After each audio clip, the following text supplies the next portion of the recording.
आज आप हिंदुस्तान नहीं बल्कि पूरी दुनिया के महानतम संतों में से एक नीम करोली बाबा की कहानी सुनने जा रहे हैं। मोदी जी 2015 में सिलिकॉन वैली यूएस गए और जब वो फेसबुक के हेडक्वार्टर पहुंचे तो मार्क जुगरबर्ग से उनकी जब बातचीत चल रही थी तो मार्क जुगरबर्ग को उन्होंने बोला कि आप हिंदुस्तान आइए।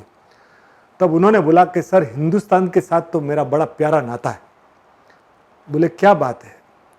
बोले सर, 10 साल पहले की बात है, मेरा फेसबुक बिकने के कगार पे था।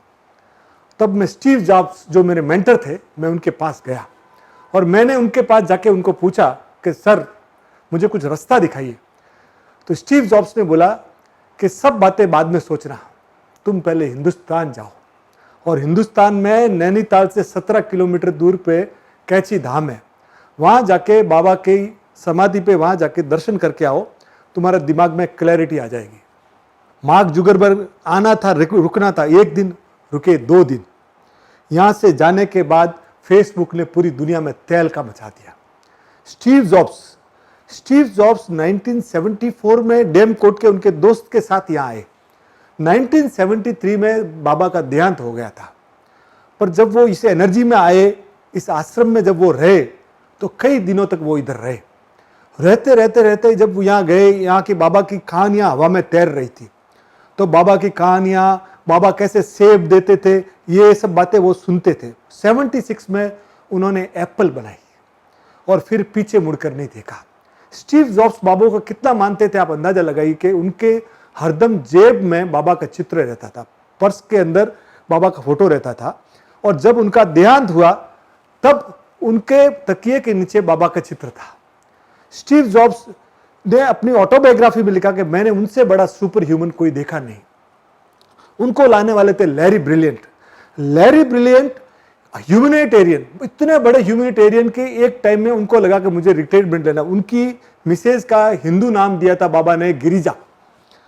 तो बाबा ने उनको बोला कि लैरी, तुमको रिटायरमेंट नहीं लेना है। उस समय हिंदुस्तान में चिकन पॉक्स, छोटी माता की बहुत बड़ी बीमारी थी और 2.5 लाख बच्चे उससे मर चुके थे।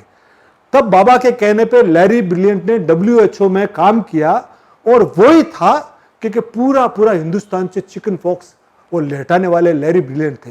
लैरी ब्रिलियंट इतने बड़े आदमी थे कि उन्होंने गूगल के इफेबे को, जेफ स्क्रॉल को, सबको यहाँ लाया।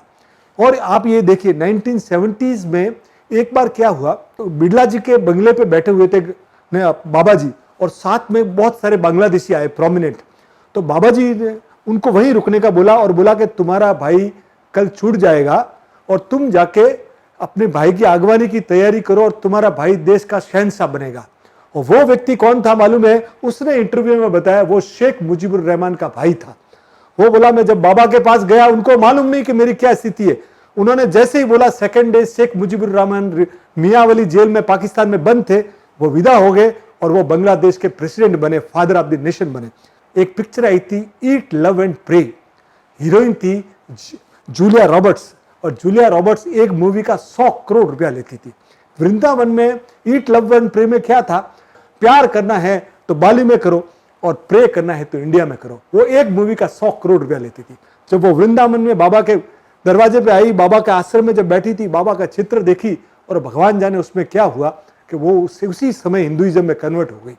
तो बाबा की कहानियां मैं आपको सुनाते थक जाऊंगा।